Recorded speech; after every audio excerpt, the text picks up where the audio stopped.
answers need to be sought. और मेरा ये बहुत बड़ा एक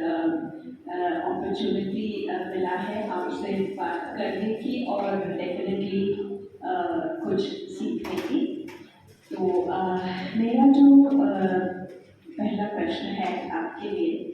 वो ये है कि क्लासिकल म्यूज़िक का तो क्लासिकल डांस का तो इतना बड़ा एक पास्ट तो है, इतिहास तो बहुत बड़ा है, पर उसका फ्यूचर के बारे में आप क्या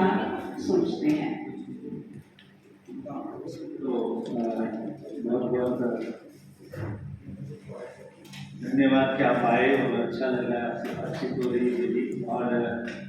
खासकर आज के जनरेशन के लिए बहुत सारे उनके दिमाग में सवाल होते हैं कि हम सीखते हैं तो क्या करेंगे। तो उनसे आसपास उनके पेरेंट्स या उनके दोस्त सब लोग बातचीत करते हैं तो पूछते हैं सर आप ये कर रहे हो तो आगे क्या है, कैसे करेंगे। और जो कर रहा होता है डांस या क्लासिकल म्यूजिक डांस की तरफ जो होता है वो बहुत मन से, तो उसको शुरू से एक लगन लग जाती है तो इस लाइन की जब आ जाता है, फिर वो जब आ जाता है तो वो सोचता है कि मेरा ये मेरा फ्यूचर है, ये वो विचार करता है। बात ये सही है कि जो बीता ज़माना था वो क्लासिकल डांस के लिए कहना चाहिए थोड़ा मुश्किल भरा भी था, अच्छा नहीं था। जो आज भी है उस वक्त अलग किस्म की परेशानियाँ होती थी क्योंकि इतना मीडिया नहीं था, इतनी ज़्यादा अप्रोच नहीं थी, तो लोगों को बहुत धीरे बाद में पता लगता था। और कई कुछ भ्रांतियाँ भी थी कि भाई डांस नहीं करेंगे, स्टेज पे नहीं आएंगी। तो सारा जो सर्कल था वो निकलते ये आया कि हर शख्स ने क्लासिकल म्यूजिक और डांस को अपनाना शुरू कर दिया। वो एक चेंज आ गया, वो एक अच्छा समय भी आ गया। साथ साथ आज के दौर में चीज़ें एडवांस हो गई है, बहुत जल्दी अप्रोचेबल है, हम अप्रोच कर सकते हैं। तो मुझे फ्यूचर तो अच्छा दिखता है, लेकिन इसमें एक मुझे जो बात नज़र आ रही है वो ये कि आज के जो प्लेटफॉर्म है उसको बनाने वाले लोगों की कमी है। कि कोई प्लेटफॉर्म बनाए या कोई संस्था ऐसी हो या कोई ऑर्गेनाइजेशन जो होती हैं वो सारी ऐसे होने चाहिए जिनको थोड़ी क्लासिकल म्यूजिक डांस का अगर प्रोग्राम रखते तो उसकी जानकारी होनी चाहिए, नॉलेज होनी चाहिए कि यहाँ क्लासिकल जैसे म्यूजिक के इवेंट्स रखे जाते हैं तो उनकी एक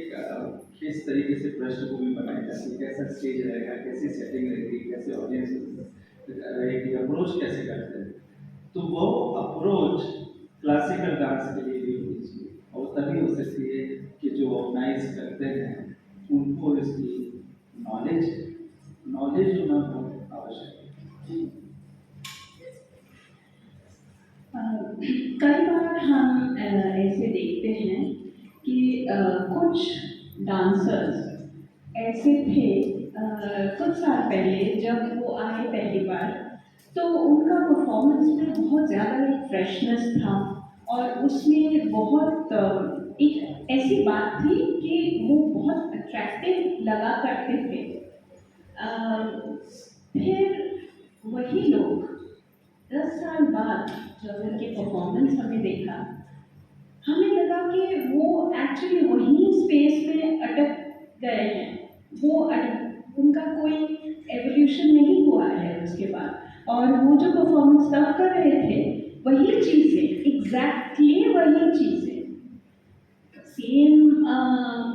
पर सेम चक्करदार सेम और वही चक्कर लगा रहे हैं, वही कर रहे हैं और एग्जैक्टली वही जो हम लोग का जो फॉर्मेट है कथक का, ये हम कथक के बारे में बोल रहे हैं लेकिन सारे क्लासिकल डांसेस में ये ट्रू है कि वही पे अटक जाने से तो नहीं चलता है, थोड़ा सा तो चेंज करना पड़ता है और टाइम के हिसाब से भी थोड़ा चेंज करना पड़ता है ताकि जो ऑडियंस है उनसे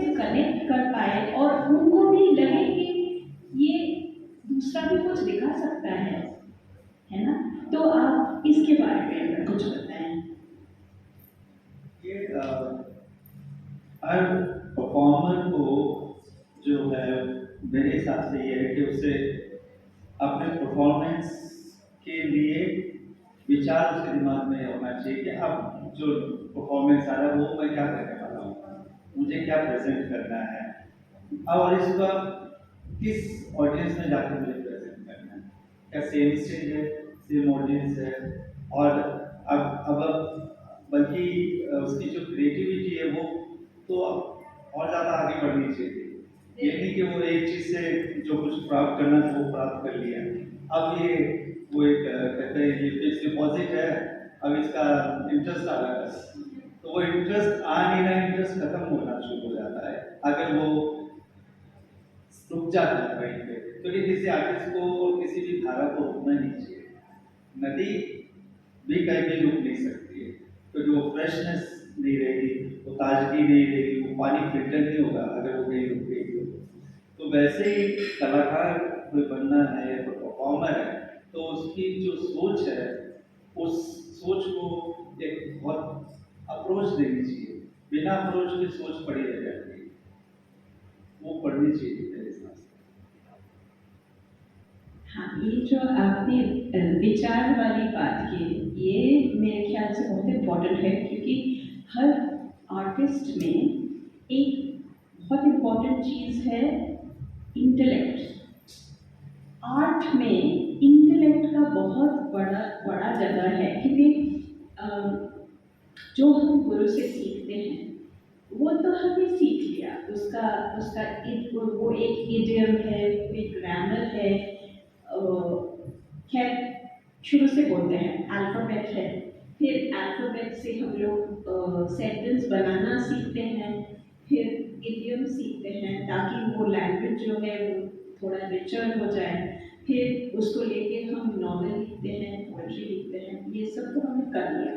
पर वो जो हमने सीखा है वो गुरु के हिसाब से ही सीखे, पर इसके बाद तो खुद का एक डेवलपमेंट, खुद का विचार, खुद का स्पेस रेडी करना तो बहुत ज़रूरी बात है, क्योंकि गुरु वाली चीज़ हम दिखाते रहेंगे तो वो तो है वही बात हो गया, वहीं पे हम लोग अटक गए। 50 साल पुराना जो एक का परफॉर्मेंस था वो आज भी वही हम दिखा रहे हैं, और ऑब्वियसली ऑडियंस नहीं आएंगे, उनका कोई दिलचस्पी नहीं होगा, वो बोलेंगे अरे वो तो एक ही बात है, क्लासिकल डांस बनाए पहले जो दिखा था वही तो है, नया क्या है। तो ये नयापन,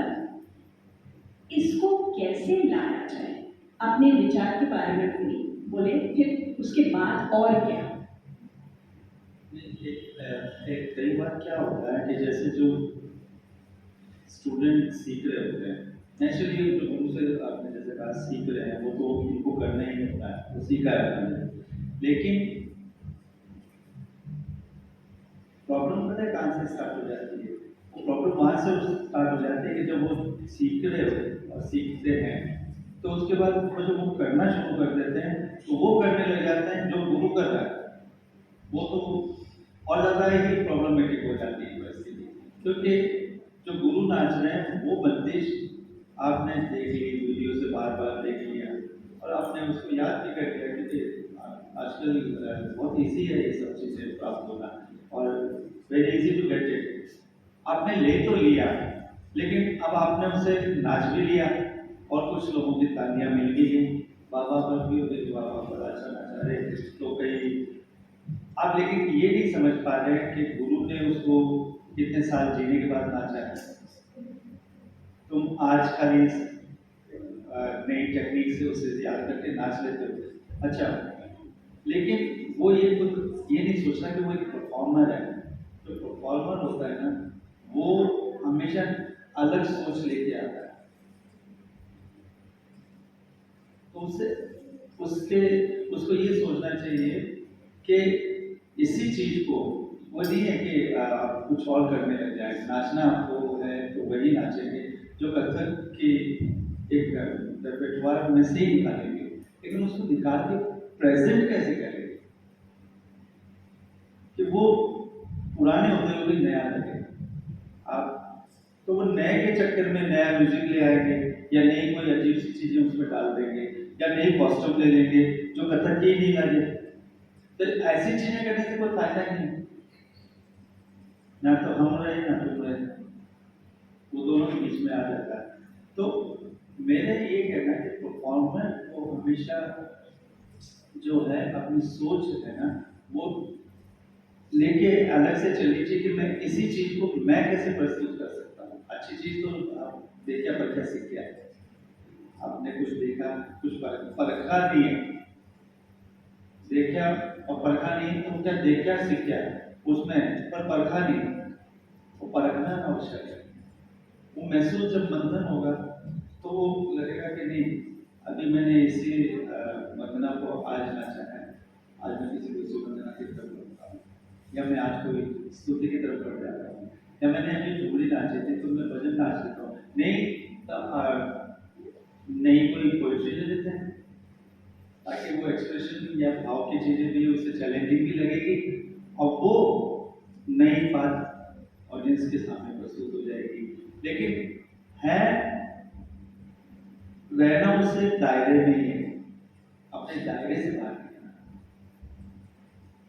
हाँ, और दायरा और धारा जो है, वो जो ट्रेडिशन है, वो अगर नया मटेरियल ढूंढते हुए कितनी हद तक जाना आपको लगता है कि इतना तक ही जाना है और इससे बाहर भी इसके बारे में, क्योंकि नई चीज़ें तो ढूंढने पड़ते हैं हर आर्टिस्ट को, कुछ तो करना पड़ेगा। अब 3 ताल ठीक है, 3 ताल कर लिया, बहुत कर लिया, अब थोड़ा सा धमाल कर लेते हैं, पर ऑडियंस को तो वो 16 मात्रा और 14 मात्रा में इतना ज़्यादा उनका तो वो समझ नहीं होगा। तो इसका जो वेरिएशन है वो उनके लिए बहुत ज़्यादा इम्पोर्टेंट नहीं है, पर इम्पोर्टेंट वो होता है जब जब उसका थोड़ा सा लैंग्वेज में, वही लैंग्वेज, जैसे एक नॉवल हमने पढ़ लिया किसी का तो वो बहुत अच्छा लगा, पर किसी और ना नॉवल पढ़ा और उसको लगा अरे ये तो चीज़ है, ये तो मुझे लग रहा है कि इसका जो भाषा है ये लग रहा है ये इन्हीं का, ये जो आर्टिस्ट जो जो जो नॉवलिस्ट है उनका खुद का कुछ भाषा है, वो हमने तो ऐसा कभी नहीं। तो ये नयापन कहाँ से ला सकते हैं, एक आज के जो युग का जो एक प्रैक्टिशनर है, ये नयापन कहाँ से लाएंगे, वो कहाँ कहाँ जाएंगे ढूंढते हुए? नहीं, कहीं नहीं जाना, समुद्र के बाहर तो कोई उससे गहरी कोई चीज नहीं है। समुद्र जिसके पास है तो उसको कहीं जाने की आवश्यकता नहीं है, उसे डीप जाना पड़ेगा, उसे गहराई को खोजना पड़ेगा, तो उसके अंदर से मिलेगा है। तो हमारे जितने हमारा साहित्य अगर उठा ले तो हमारे देश का हर भाषाओं में लिखा हुआ कितना अच्छा सुंदर साहित्य है, वो साहित्य उठा ले, उस साहित्य को, लेकिन हाँ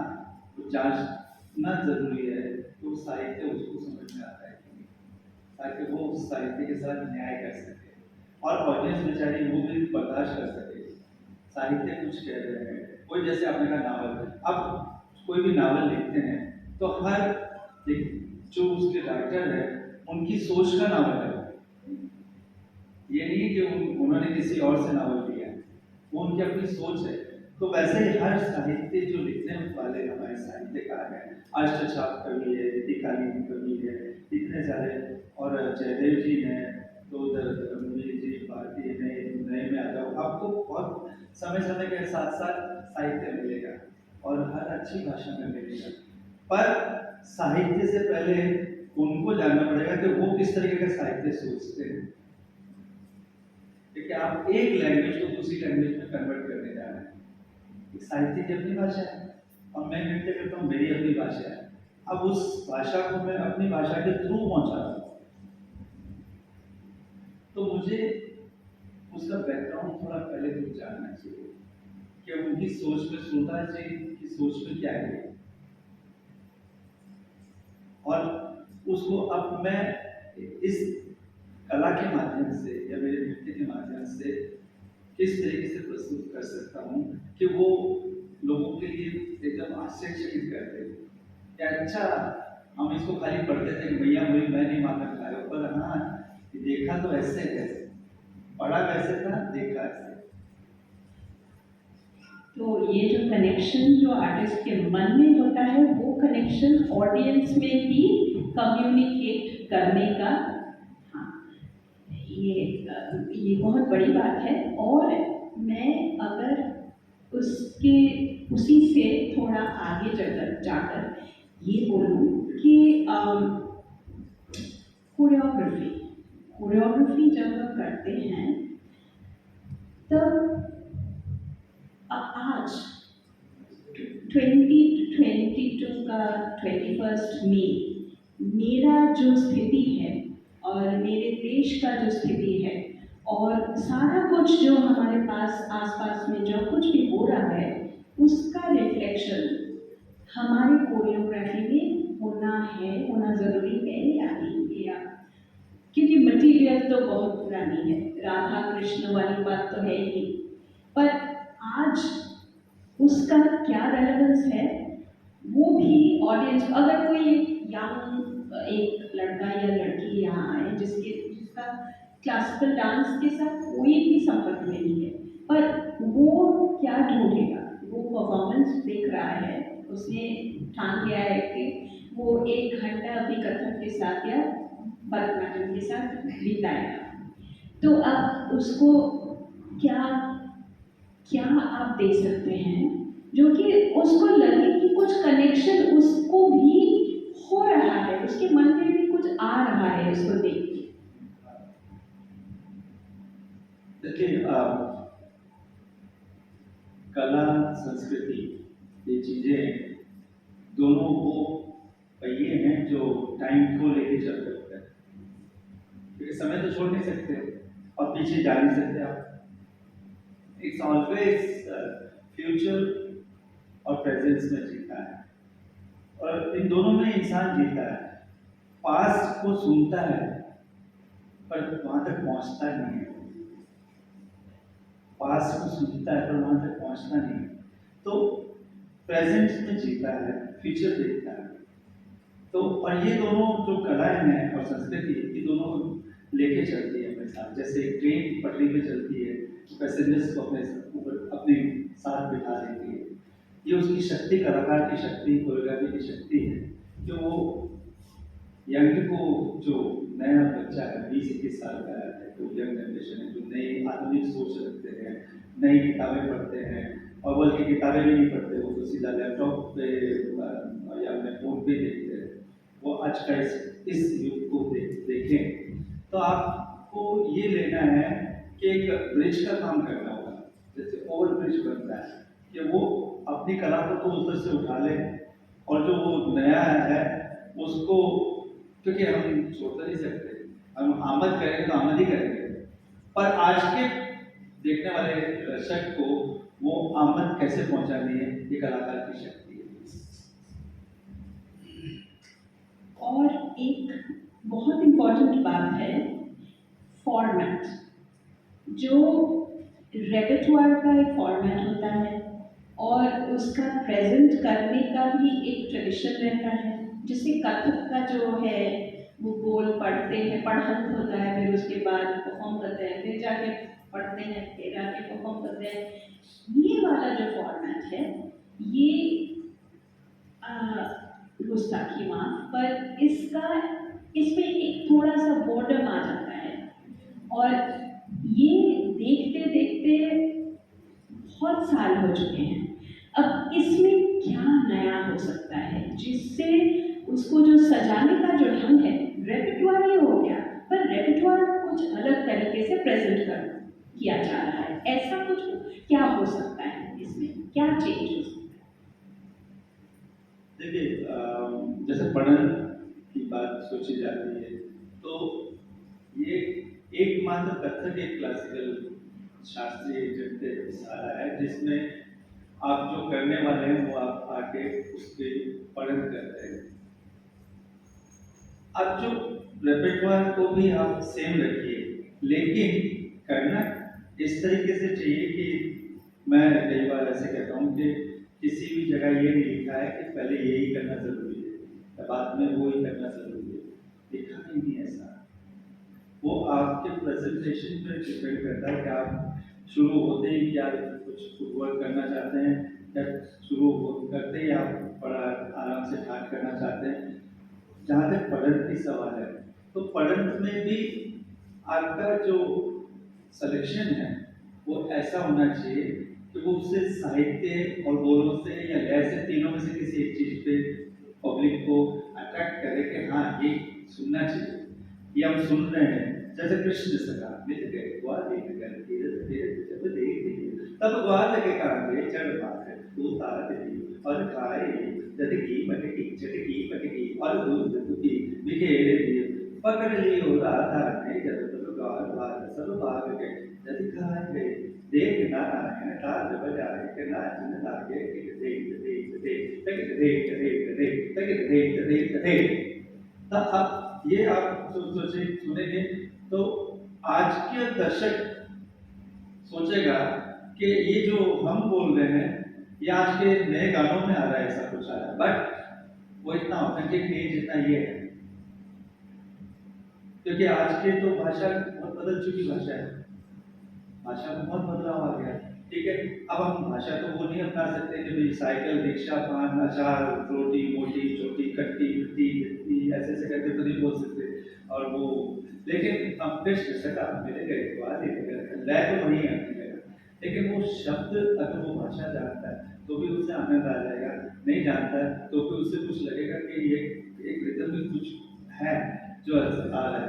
तो उस कंपोजिशन के अंदर एक शक्ति होगी, जो वो शक्ति वो बोल बानी जो होगी वो उनको सोचने के लिए एक बार मजबूर करेगी। पर ध्यान ये रखना, आपकी बात सही थी कि हमें पढ़त करनी है तो हम पढ़त ही करें, बेकार टाइम ना वेस्ट करें बात के साथ, ये चीज है। बिल्कुल, वो कभी कभी होता है कि थोड़ा सा रेस्ट ले लेते हैं,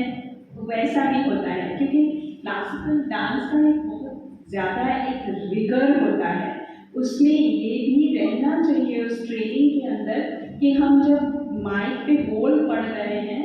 तब हम वो क्या बोलते हैं पैंटिंग जो होता है उसको कंट्रोल करके, ब्रेथलेसनेस जो अपना होता है वो कंट्रोल करके, क्योंकि हमने देखा है कुछ एक ऐसे भरतनाट्यम डांसर्स हैं जो हैं कि वो बहुत एक हैवी एक पीस परफॉर्मेंस करने के तुरंत बाद जब माइक्रोफोन पे बात कर रहे हैं लग ही नहीं रहा है कि उन्होंने अभी अभी इतना एक बहुत ही कॉम्प्लिकेटेड और बहुत फिजिकली डिमांडिंग एक पीस उन्होंने परफॉर्म कर लिया है। तो वो भी एक बात है, तो कोई अगर पढ़न कर रहा है तो उसको ये याद रखना पड़ेगा कि वो ब्रेथलेसनेस कभी भी नजर नहीं आए। तो वो 1 घंटे का परफॉर्मेंस कर रहा है तो उसको प्रैक्टिस रहना चाहिए 3 घंटे का, ताकि वो इतना एफर्टलेसली कर सके वो परफॉर्मेंस कि कभी नहीं लगे कि उसका एफर्ट, क्योंकि परफॉर्मेंस का तो कुछ अलग ही डिमांड्स होते हैं। जो भी परफॉर्मर है उसको उसका मतलब खाली पढ़त ही नहीं, उसके प्रेजेंटेशन में भी कहीं एफर्ट तो देना ही नहीं चाहिए,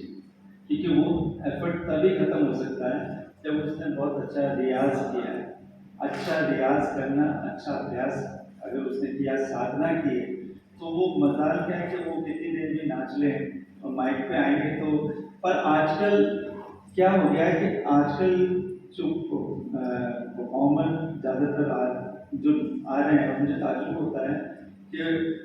बड़े यंग जो अभी ज़्यादा एज ही नहीं है, वो अभी 5-6 मिनट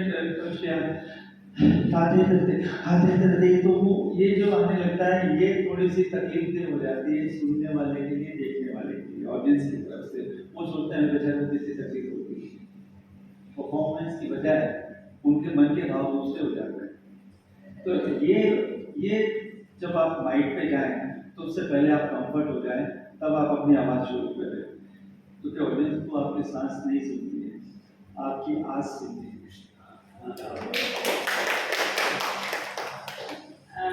हाँ वही, तो एग्जैक्टली वो एफर्ट जो अगर दिखेगा तो वो एफर्ट में कोई मज़ा जो है वो शुरू से एंड तक पूरा उनका उनका इन्वॉल्वमेंट और उनका एक्सप्रेशन वही ऑडियंस को मांगे रखेगा। मैं एक दूसरी बात एक करना चाहती हूँ कि कंटेम्प्रेरी इश्यूज को लेके क्लासिकल डांस में आप क्या सोचते हैं, ये सब आना चाहिए या नहीं? कंटेम्प्रेरी जो बातें हैं, जो अब आज के जो जो कंसर्न्स होते हैं, उसको वो भी क्या कंटेम्प्रेरी क्लासिकल डांस को अगर वोकैबुलरी के तौर पे यूज करके कुछ दूसरी बातें भी करें तो उसमें क्या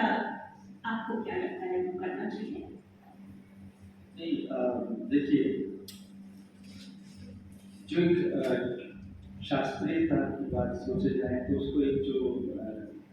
बांधा गया स्क्वायर में अंदर बांधा गया है, वो उससे बाहर नहीं जा सकता। ठीक है। और दो चीज़ें हमेशा मुझे लगती है कि कंटेम्प्रेरी या क्रिएटिविटी, इसको जो कई कहते हैं क्रिएटिव डांस है, तो ये मेरे को कभी नहीं समझ में आया। क्रिएटिव तो हर चीज है। अगर कोई भी चीज सोचे जाए तो सबसे बड़े तो क्रिएटिव भगवान है, जिन्होंने इस प्रकृति को बनाया, उससे बड़ा तो क्रिएटिव है नहीं। हम फूल देखते हैं, पेड़ देखते हैं, नदियां देखते हैं, पहाड़ देखते हैं, वो क्या क्रिएटिविटी है। तो क्रिएटिविटी जो है उसको कहनी नहीं, वो तो अपने आप में। ठीक है। दूसरा आपका कंटेम्प्रेरी, तो मुझे ऐसा लगता है कंटेम्प्रेरी तो टाइम है, वो समय है। ठीक है। कंटेम्प्रेरी ये नहीं कहता कि आप अपने आप को छोड़ दो, हम खुद ही नहीं रहेंगे तो हम क्या है कंटेम्प्रेरी, हम रहें और हम अपनी बात को समय के साथ कह देते हैं, वो कंटेम्प्रेरी। कोई म्यूजिक, कोई साहित्य, कोई भी चीजें लेते हैं, कोई फर्क नहीं पड़ता। ठीक है। लेकिन हमें ये डिसाइड ये करना पड़ेगा कि ये क्या मेरे साथ जाता है कि नहीं। मैं अपने आप को, मैं भी यहाँ बैठा हूँ, मुझे आपकी साड़ी बहुत अच्छी लग रही है, लेकिन मुझे सोचना होगा मैं साड़ी पहनूं कि नहीं,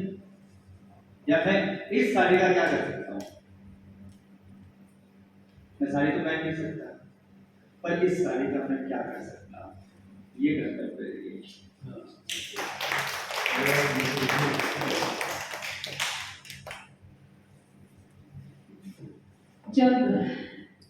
जब एक स्टूडेंट डांस सीखने के लिए आती है, ये आता है, तो बहुत बार ये एक एसोसिएशन रहता है मन में कि मैं बहुत शॉर्ट हूँ, मेरे लिए शायद डांस नहीं है, या मैं बहुत टॉल हूँ, मेरे लिए डांस नहीं है, मैं हैवी हूँ, मैं बहुत ज़्यादा दुबली हूँ, ये हूँ वो हूँ, बहुत कुछ। हाँ, तो ये सारे कंसर्न्स, और बहुत एक फिजिकल, एक पर्टिकुलर एक बॉडी टाइप के लिए ही डांस है। ये क्या आपको लगता है कि ये सब लिमिटेशंस है डांस के लिए, या कोई भी नाच सकता है अगर उसको दिलचस्पी हो? देखिए, मैंने जैसा सच बताऊं तो अपने बुजुर्ग जो पूर्वज अपने कथक फैटर्निटी के लोग, आज तो क्या घराने बन गए, उस वक्त घराने नहीं थे, तब से लेके जो सुनी मैंने अपने दादा लोगों से, पिताजी से, गुरुजी से बातें सुनी, तो उस वक्त साइज डजंट मैटर, साइज का कोई मैटर नहीं है। वो तो उस वक्त भी नहीं थी, तो आज भी नहीं होना चाहिए मेरे हिसाब से। क्योंकि कोई कोई कला को प्रेम करता है या प्यार करता है तो कभी साइज नहीं देखता। उससे तो एक जैसे मजनू को केवल लैला दिखाई देती है, किस साइज की है क्या पता। तो जब आप कोई कला करते हैं तो आपको मजनू बन जाना चाहिए, पागल हो जाना चाहिए, और कला आपकी लैला है जो, तो उसमें क्योंकि ये हमारे पब्लिक ने, हमारी सोसाइटी ने बनाया, ये मोटा है, ये छोटा है, ये पतला है, ये लंबा है। अरे नहीं, वो खड़ा हो जाए तो क्या कर रहा है इसमें भी कहना चाहिए। कि वो क्या बात है, खड़े होने लगे कि हाँ क्योंकि कई आप ये तो पक्का आप मानिए, जब भी किसी लेजेंडरी को आप देखते हैं सुनते हैं, तब आप अब जैसे अभी उनको नमन है, मेरा कोटि कोटि नमन है, पंडित शिव कुमार शर्मा जी अभी अभी डेथ हुई, वो बहुत अच्छे टॉल थे, ठीक है ठीक है। अब वो संतूर बजा रहे हैं जब, तो कभी आपने नोट नहीं किया कि उन्होंने कुर्ता कैसा पहना, आपका ध्यान नहीं गया, आपका ध्यान संतूर पे गया, वो क्या बजा रहे हैं, उन्होंने क्या पहना तो ध्यान ही नहीं आता। इवन सितारा दीदी, वो उनको जब देखते थे तो अब हम सोचते थे कि ये कॉस्ट्यूम के साथ ये दुपट्टा मैच करेगा, ये पजामा मैच करेगा, या ये कैसा लगेगा, या मेकअप हैवी हो गया, मेकअप को वो उनकी रिकॉर्डिंग कर रहे थे हम। एट टाइम शी वाज 74 की या 75 की, 28 के लिए सेकंड आएगा। अब वो जैसे ही गाड़ी में से आती थी, आके वो अपना अरे इधर लो, वो कुछ भी निकाला और उसको कुछ भी कॉस्ट्यूम को निकाल के पहन के, हाँ अब चलो रिकॉर्डिंग शुरू। तो आप उनके अंदर कॉस्ट्यूम तो आप भूल ही गए कि उन्होंने क्या पहना, वो क्या कर रही है आपको ये दिखाई दे रहा है। और इवन ये कुचिपुड़ी के मैं कुछ कलाकारों के नाम, वेदांतन सत्यनारायण की, तो मैं वहाँ भोपाल में हुआ था सेमिनार था और परफॉर्मेंस भी था। तो सेमिनार सुबह की तरफ सेमिनार चल रहा था, सेमिनार पुरुष पे था, पुरुष जो थे महाराज जी वगैरह, हम तो स्टूडेंट जैसे अटेंड करने गए थे। तो वेदांत सत्यनारायण जी आए और वो हमारे साथ ऑडियंस में बैठ गए, धोती और ब्लू कलर का एक शर्ट सा पहने बैठे थे, और यहाँ बाल भी नहीं थे, जिलवा हुई थे उस फेस्टिवल में। ये सब को आप अगर देखेंगे तो इनकी कोई पर्सनैलिटी तो दिखाई नहीं देती, कोई पर्सनैलिटी नहीं दिखाई देती। शाम को जब उन्होंने कुचिपुड़ी स्टेज पे नाचा तो मुझे लगा कि अप्सरा तो ये है। हाँ, मेरा भी एक सौभाग्य हुआ था केलू बाबू का, वो जब राधा करते थे उनका वो क्या उनका मैंने वो बिल्कुल एक कुछ हो जाता था एक्चुअली, और वही फीलिंग ऑडियंस में भी आया करता था। पर हम तो यहाँ लेजेंड्स के बारे में बात कर रहे हैं, और अब हम अगर स्टूडेंट्स के बारे में बात करते हैं तो उनके लिए ये बड़ा कंसर्न नहीं है कि वो कैसे दिखते हैं, क्योंकि उनका कला जो है वही इम्पोर्टेंट है। और एक आप थोड़ा अगर अपॉर्चुनिटीज़ के बारे में, डांस के लिए जो अपॉर्चुनिटीज़ हैं, क्योंकि ये तो हम देखते हैं कि बहुत कम हो रहा है अब डांस के ऑडियंसेस, तो अब डांसर जो बन रहे हैं पर उनको ऑडियंस क्या करना चाहिए उनको, ताकि उनका एक एजुकेटेड ऑडियंस मिले, क्या कर सकते हैं, क्या रिस्पॉन्सिबिलिटीज है एक डांसर का एक ऑडियंस क्रिएट करने में। एक तो ये डिपेंड करता है कि किस तरीके का ऑर्गेनाइजेशन है, क्योंकि जैसे डायरेक्टर का काम बहुत ज़्यादा अलग किस्म का होता है, उसमें जिससे भी परफॉर्म करना हो तो आके अपने कला का परफॉर्म करने वाला है। लेकिन फेस्टिवल डिज़ाइन कैसे किया गया, कैसे लोगों की अप्रोच को पहुंचाने का उन्होंने जिम्मेदारी ली, क्योंकि यंग आर्टिस्ट को लेजेंडरी वाली तो ऑडियंस मिलेगी नहीं आते, उसको अपनी ऑडियंस बनानी पड़ेगी। हर आर्टिस्ट को अपनी ऑडियंस बनानी शुरू कर देनी होती है। अब वो डिपेंड करता है कि वो किस तरीके की अपनी कला कर रहे हैं कि 4 लोगों के बाद नेक्स्ट वाले जो उसका ही परफॉर्मेंस हो तो 4 के 8 हो जाए, ताकि वो कहेंगे अरे ये पिछली बार इनका परफॉर्मेंस देखा था, बहुत अच्छा लगा था, हम चलते हैं, और बाकी 4 को कहा तो वो 4 भी आ गए, 8 हो गए। क्योंकि आज सोचा जाए तो आसान तो बहुत है, क्योंकि एक आपके हाथ में सब कुछ, मोबाइल, सोशल मीडिया जो है वो। पर एक दुख की बात यह है जो मैं अलर्ट करना चाहूँगा, सोशल मीडिया जो है उसको इस्तेमाल करना भी सीख लेना चाहिए मेरे ख्याल से।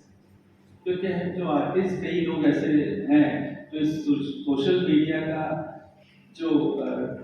इस्तेमाल करना चाहिए, यानी इस पे जो काम करना चाहिए उसकी बजाय वो अपनी पब्लिसिटी का काम ज़्यादा करने लगे हैं। तो उससे क्या होता है, मेन चीज़ तो साइड में हो गई और फालतू की चीज़ें ज़्यादा आ गई। ये उनको अलर्ट खुद को होना होगा कि हम बेकार की चीज़ों पे ना जाएं, समय ना नष्ट करें, इनमें किस किस काम की चीज़ को हम डालें ताकि हमारी ऑडियंस ये सोचे कि मैं एक डांसर हूँ, ये ना सोचे कि प्लेन से उतरा हूँ, ट्रेन में बैठा हूँ, रिक्शे में बैठा हूँ, ऑटो में बैठ गया, पैसे को लेने के लिए, ये सारे कार्य, ये सब चीज़ें नहीं डालते हैं। ये थोड़ा अलर्ट तो खुद होना पड़ेगा। और आपके लिए मेरा जो आखिरी प्रश्न है वो ये है कि ये जो अभी ऑनलाइन और हाइब्रिड मोड ये सब जो आ गए हैं, और वो शायद आने ही वाले थे पर पैंडेमिक के कारण से वो बहुत ज़्यादा आ गया हमारे पास। तो इस कॉन्टेक्स्ट में क्लासिकल डांस का आपको क्या लगता है कि ये क्या एक आदर्श मीडियम है क्लासिकल डांस सीखने के लिए? क्योंकि आपके पास कोई कनाडा से सीख रहा हो, कोई अमेरिका से सीख रहा हो, कोई जिम्बाब्वे से सीख रहे हो, ये अपॉर्चुनिटीज तो फिजिकल स्पेस में ये कभी भी नहीं हो पाता, पर वो लोग को आप रीच कर पा रहे हो बिकॉज ऑफ ये जो ऑनलाइन टेक्नोलॉजी। तो ये तो एक बहुत बड़ी बात है, पर बहुत बारीकी के से जो सीखना पड़ता है वो क्या ऑनलाइन पे हो सकता है, क्या पॉसिबल है? और क्या आप जिम्बाब्वे में जो लड़का बैठा हुआ है उसको आप ऑनलाइन सिखाते हुए कभी डांसर बना पाएंगे? ये क्योंकि ये एक तरीके से कह सकते हैं कि एक आज का एक आधुनिक प्रयोग है, ये एक प्रयोग है, इसके रिजल्ट अभी शुरू होंगे। ये मात्र अभी कहना चाहिए 2 साल में ये इस चीज़ ने अभी एकदम से वो अपने आप को उजागर किया, मतलब ये निकल के आई है। एक इसके लिए एक चीज़ तो ये आपको मैं बताऊं कि एक फायदा ये कि कम से कम जो जहाँ बैठा है, जिस देश में बैठा है या जिस शहर में बैठा है, कम से कम वो कनेक्ट तो हो गया होता है उस टाइम के लिए। और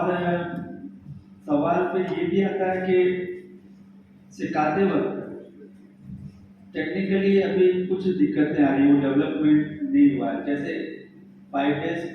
5 दिन का क्रिकेट मैच होता था, उसकी जगह 2020 हो गया, तो हम 2022 में हो गए, 2 और आगे हो गए। तो अब जब ये हो गया तो टेक्निक को,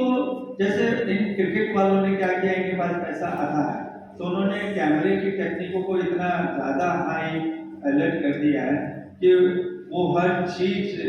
मैच में क्या हो रहा है सब दिखाया जाता है। उसमें 30 इतनी हाई टेक्निक के बाद भी 30वां एम्पायर बिठाया जाता है। ठीक है, इस दौर मतलब इसके साथ में जोड़ के कह रहा हूँ। वैसे हमें जो टेक्निकली दिक्कत अभी आ रही है वो ये आ रही है कि कई बार ऐसा होता है कि जो सामने खड़ा है उसको जो भी कुछ बता रहे हैं, मूवमेंट बता देते हैं, तो भी वो कहते हैं कि एक बार और समझ नहीं आया। तो अब ये कैमरा कैसा बने कि वो उस चीज को इस तरीके से कैप्चर करे कि जो सीखने वाला है वो से एग्जैक्ट सीख पाए जैसा मैं सिखाना चाहता हूँ। लेकिन एक चीज मैं बताऊं कि किसी भी जगह सीखे, अगर उसको बहुत एक कहना चाहिए अच्छा डांसर वाकई बनना है तो एक बार कम से कम एक अच्छा समय सीधा डायरेक्ट 1-to-1 गुरु के सामने आना तो पड़ेगा, ये तो करना पड़ेगा। मतलब टेक्निक उसे, नहीं तो वो टेक्निकली स्ट्रांग होगा, मेंटली नहीं अपने आप को स्ट्रांग बना सकता, क्योंकि गुरु की वाणी जो सामने होती है वो एक क्या कहना चाहिए, टेक्निकली पहुंचते तो है लेकिन वो आत्मिकता से थोड़ी छूट जाती है। जैसे हम मंदिर में मूर्ति ला के रख देते हैं, लेकिन जब तक उसमें प्राण प्रतिष्ठा नहीं होती तब तक उसकी पूजा का पूरा वो नहीं बनता है। थैंक यू सो मच गुरु जी, बहुत बातें आपने किया और आई होप कि हमारे यहाँ जितने सारे सब सारे तो स्टूडेंट्स ही हैं, क्लासिकल डांस के स्टूडेंट्स हैं, तो उनको भी कुछ सीखने को मिला और मुझे तो बहुत अच्छा लगा और बहुत कुछ बहुत बहुत चीज़ों के बारे में मेरा थोड़ा सा जो डाउट्स थे वो थोड़ा क्लियर हो गए। हाँ, थैंक यू सो मच।